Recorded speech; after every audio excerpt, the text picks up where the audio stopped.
अस्सलाम वालेकुम, मैं हूं दिल इम्तियाज़ और आप देख रहे हैं तख्ती ऑनलाइन। आज का सवाल ये है, सोलर सिस्टम के पहले 4 प्लैनेट्स रॉकी हैं, चट्टानों के बने हुए हैं। आखिरी 4 प्लैनेट्स रॉक के बजाय गैसेस के बने हुए हैं। क्यों? क्या कभी आपने सवाल पूछा है? अगर हम पहले 4 प्लैनेट्स की बात करें तो उनके साइज छोटे, डेंसिटी बहुत ज़्यादा है क्योंकि रॉक से बने हुए हैं, रिंग्स नहीं है उनमें, सरफेस उनकी बड़ी सख्त है और उनके चांद बहुत कम होते हैं। लेकिन अगर आप सोलर सिस्टम की आउटर साइड पर चले जाएं तो यहाँ पर जो प्लैनेट्स आपको नज़र आएंगे वो गैसेस के बने होते हैं, बड़े बड़े साइज के होते हैं। सबके गिर्द रिंग्स हैं लेकिन नज़र सिर्फ एक प्लैनेट के आते हैं। डेंसिटी बहुत कम होती है, चांद बहुत ज़्यादा होते हैं और सूरज से फासला बहुत ज़्यादा है। मैं आपको लेके चलता हूँ माजी में, तकरीबन 4.5-4.6 बिलियन साल पहले, जब हमारा सूरज पैदा हो चुका था। और उस वक्त सूरज की इतनी हरारत थी कि तमाम चीज़ें गैसो फॉर्म में थी, गैसेस और मेटल्स भी इवन गैसो फॉर्म में थी। लेकिन फिर Aahista Aahista metals liquid form में आना शुरू हुई और उसकी वजह थी कंडेंसेशन।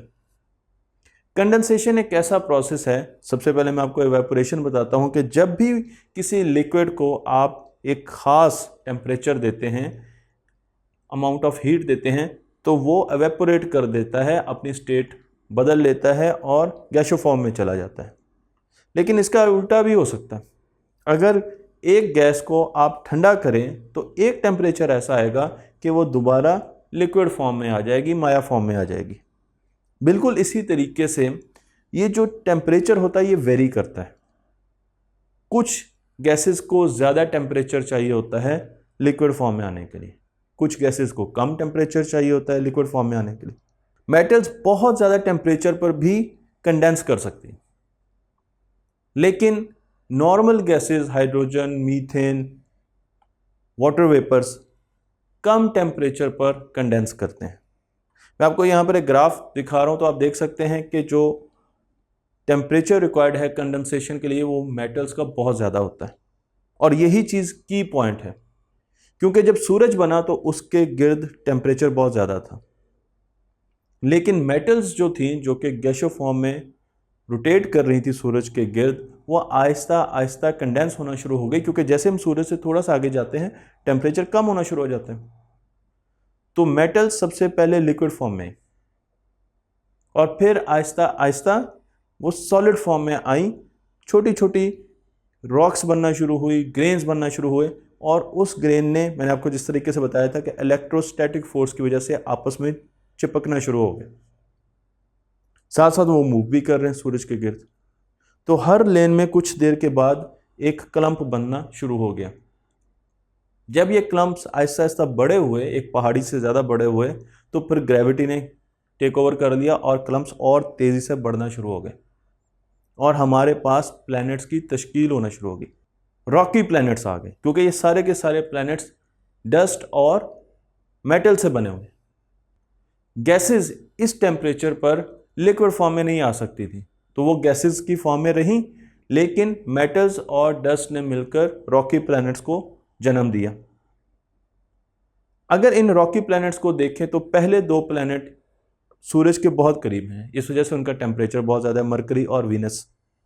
लेकिन ज़मीन और मार्स ऐसे इलाके में है जिसे गोल्डीलॉक कहा जाता है। ये वो जोन है जहां पानी लिक्विड फॉर्म में होता है, जबकि वीनस और मरकरी में पानी स्टीम की फॉर्म में होता है, लिक्विड फॉर्म में नहीं आ सकता। तो इंसान के लिए ये जगह बहुत सूटेबल है, ज़िंदगी के लिए ये जगह बहुत सूटेबल है। अगर आप देखें, ज़मीन और मरीख दोनों गोल्डीलॉक में आ रहे हैं, लेकिन आहिस्ता आहिस्ता जैसे जैसे सूरज की उम्र बढ़ेगी, सूरज का एरिया फैलेगा, सूरज बाहर की तरफ ग्रो करेगा, गोल्डीलॉक भी दूर जाएगा। गोल्डीलॉक आहिस्ता आहिस्ता दूर जाएगा और एक वक्त ऐसा आएगा कि ज़मीन इस हिस्से से बाहर निकल जाएगी, यानी ज़मीन के पानी भी स्टीम बन जाएंगे। जब ये सारे प्लैनेट्स मार्ज़ वजूद में आ रहे थे तो उस वक्त शुरू के हिस्सों में हमारी यूनिवर्स बहुत ज़्यादा तबाही का शिकार थी। चीज़ें एक दूसरे से टकरा रही थी और बहुत ज़्यादा वायलेंट सिचुएशन थी। इसकी एक वजह हमें मालूम होती है मून से। जब हम मून पर गए, अपोलो मिशन मून पर गया और वहाँ से हमने 380 केजी मून रॉक उठाई और उसे लाकर बहुत सेफ जगह पर स्टोर किया ताकि उस पर तहकीक की जाए, तो हमें पता चला कि उसमें से कई रॉक के हिस्से तो ऐसे थे जो ज़मीन के हिस्से, जो कि ज़मीन के ही हिस्से थे। तो क्या ये रॉक ज़मीन से मून तक गई? फिर साइंसदानों ने इस पर बहुत ज़्यादा गौर किया, क्योंकि नेबुला थ्योरी ये कहती थी कि किसी भी प्लैनेट का मून नहीं हो सकता। नेबुला थ्योरी के बारे में मैं आपको पिछली वीडियो में बता चुका हूँ। तो नेबुला थ्योरी ये कहती थी कि किसी भी जो प्लैनेट है उसका मून नहीं हो सकता। तो मून कहाँ से आए? मून भी हमें बताते हैं कि हमारी यूनिवर्स जब शुरू में थी तो इसके अंदर बहुत ज़्यादा कोलिजन्स हो रही थी, चीज़ों की आपस में टकरा रही थी चीज़ें, और उसकी वजह से मून प्रोड्यूस हुए। क्योंकि जब मून पर ज़मीन की रॉक मिलती है तो साइंसदानों ने अंदाज़ा लगाया कि सूरज के गिर्द शुरू के वक्त तकरीबन 20 प्लैनेट मूव करते थे। जब सूरज बना था तो उस वक्त उसके कुछ मिलियन सालों के बाद सूरज के गिर्द 20 प्लैनेट्स मूव करते थे। उनमें से एक प्लैनेट जो कि मरीख जितना था, जिसका नाम है थिया, वो आकर ज़मीन से टकराया।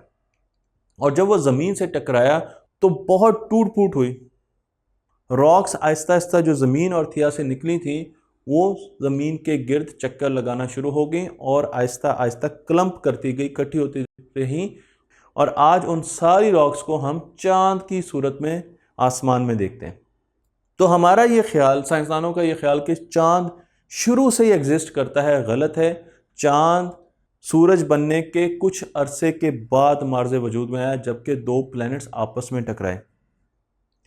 मरीख से अगर हम आगे जाएं तो हमारे पास एस्ट्रॉयड बेल्ट आती है, जिसमें बहुत एस्ट्रॉयड्स मौजूद हैं जो कि एक घर से लेकर 1 मील जितने बड़े हो सकते हैं। हमारा एक एस्टीमेट है कि तकरीबन 10,000 एस्ट्रॉयड 1 मील से भी ज़्यादा बड़े हैं। हम ये समझते हैं कि ये एस्ट्रॉयड बहुत करीब करीब हैं, लेकिन दो एस्ट्रॉयड एवरेज में एक दूसरे से 10 लाख मील दूर होते हैं। तो बहुत ज़्यादा फासला होता है, लेकिन तस्वीरों में हमें दिखाया जाता है कि ये बहुत करीब है। जैसे ही हम एस्ट्रॉयड बेल्ट से बाहर निकलते हैं, यहाँ पर बहुत बड़े एस्ट्रॉयड्स भी मौजूद है जो कि मैं आपको तस्वीर में दिखा रहा हूँ, तो हमारे पास फ्रॉस्ट लाइन आ जाती है। ये वो लाइन है जिसे आगे जब हम जाएंगे, आउटर साइड पर जाएंगे सोलर सिस्टम के, तो अब पानी लिक्विड फॉर्म में नहीं मिलेगा। अब पानी आपको आइसी फॉर्म में मिलेगा। टेम्परेचर बहुत ज़्यादा कम है, -70 डिग्री सेंटीग्रेड टेम्परेचर है, और ये वो टेम्परेचर है जिसमें गैसेस आहिस्ता आहिस्ता कंडेंसेट करना शुरू हो जाती है। आपको हाइड्रोजन के कंपाउंड मिलेंगे, आपको पानी मिलेगा, आपको मीथेन मिलेगी, आपको अमोनिया मिलेगी। ये वो गैसेस मिलेंगी जो कि प्लैनेट्स बना रही हैं। तो सूरज के गिर्द घूमते घूमते ये गैसेस इकट्ठा होना शुरू हो जाती हैं। जब इन गैसेस के बॉल का साइज ज़मीन से 10 गुना ज़्यादा बढ़ जाता है तो एक इफेक्ट होता है जिसे स्नोबॉल इफेक्ट कहते हैं। अब ये गैसेस तेज़ी से इकट्ठी होती हैं। जहाँ पर जुपिटर और सैटर्न मौजूद थे, वहाँ पर ख्याल किया जाता है कि बहुत ज़्यादा गैस की डेंसिटी मौजूद थी, इसलिए इनके साइजेस बहुत बड़े हैं।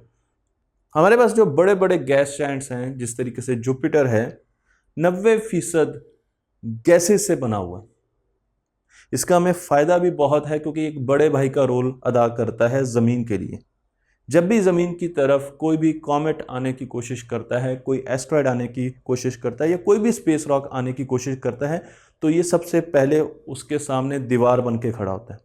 वो इसकी ग्रेविटी की वजह से सोलर सिस्टम से बाहर निकलता है या उसमें ट्रैप हो जाता है, लेकिन वो ज़मीन की तरफ आ नहीं पाता और ना ही वो ज़मीन को नुकसान पहुँचा सकता है। तो हमें बहुत ज़्यादा फ़ायदा है जुपिटर का, क्योंकि ये हमें महफूज भी रखता है बाहर के ख़तरात से। अब हम आते हैं सैटर्न की तरफ, जिसके रिंग्स बहुत ज़्यादा मशहूर हैं और हम देख सकते हैं। लेकिन ये बताता चलूँ आपको कि रिंग्स सब गैस प्लैनेट्स के होते हैं। जुपिटर के रिंग्स मौजूद हैं, यूरेनस के भी रिंग्स मौजूद हैं, नेपच्यून के भी होते हैं, लेकिन सैटर्न के रिंग्स हमें बहुत ज़्यादा नज़र आते हैं। और उसकी वजह यह है कि सैटर्न के रिंग्स आइसी रिंग्स होते हैं, जिन पर रोशनी जब पड़ती है तो वो ग्लो करते हैं। जब भी हम दूसरे सोलर सिस्टम्स को देखते हैं जो कि आसमानों में है, तो हमें अंदाज़ा होता है कि अगर सैटर्न बड़ा होता ज़रा सा भी और जुपिटर के साइज़ का होता, तो फिर ये दोनों जाइंट्स मिलकर तमाम बाकी प्लैनेट्स को खा जाते हैं, उनको सोलर सिस्टम से नॉकआउट कर देते हैं। इसलिए इसका साइज़ जुपिटर से छोटा होना हमारे लिए बहुत ज़्यादा मुफीद है और इसी की वजह से आज ज़िंदगी सोलर सिस्टम में मौजूद है। आपको इसके रिंग्स भी यहाँ पर नज़र आ रहे हैं, और अगर हम इससे भी बाहर निकले तो हमारे पास दो और गैस जायंट्स आते हैं जो कि यूरेनस और नेपच्यून है, जो कि काफ़ी फासले पर हैं। और प्लूटो को अब हम ड्वार्फ प्लैनेट के तौर पे जानते हैं, उसका प्लैनेट का स्टेटस वापस ले लिया गया। जब हम सूरज से 40 बिलियन मील दूर जाते हैं तो हम एक बेल्ट को इनकाउंटर करते हैं जिसे कूपर बेल्ट कहा जाता है। आप देख सकते हैं कि इसमें भी बहुत से एस्ट्रॉयड्स मौजूद होते हैं। 70,000 बर्फ की रॉक्स एस्टिमेटेड हैं इसके अंदर मौजूद हैं। एस्ट्रॉयड बेल्ट से तकरीबन 20 गुना बड़ी होती है। अगर मैस में देखा जाए तो एस्ट्रॉयड बेल्ट से 20 से 200 गुना ज़्यादा मैसिव होती है। बहुत बड़ी बेल्ट है ये, और ये हमारे सोलर सिस्टम की आउटर बाउंड्री बनाती है। लेकिन सोलर सिस्टम यहीं पर ख़त्म नहीं होता। कूपर बेल्ट से आगे जाएं तो ओट बेल्ट है हमारे पास, ओट क्लाउड है, रिपीट। तो हमारे पास ओट क्लाउड है जिसने हर तरफ से हमारे सोलर सिस्टम को कवर किया हुआ है, जिस तरीके से छिलके ने किन्नू को कवर किया होता है। और लाइट को सूरज से लेकर इस क्लाउड तक पहुंचने के लिए 1 साल ट्रैवल करना पड़ेगा, यानी ये 1 लाइट ईयर सूरज से दूर है। और हमारी आखिरी हद है, सोलर सिस्टम की आखिरी हद है। इसके बाद सोलर सिस्टम का बाकायदा इख्तिताम हो जाता है। तो कंडेंसेशन ही वो प्रोसेस था जिसकी वजह से मेटल्स ने पहले 4 प्लैनेट्स बनाए जो कि रॉकी हैं, और गैसेस ने आखिरी 4 प्लैनेट्स बनाए जो कि गैस जाइंट्स हैं।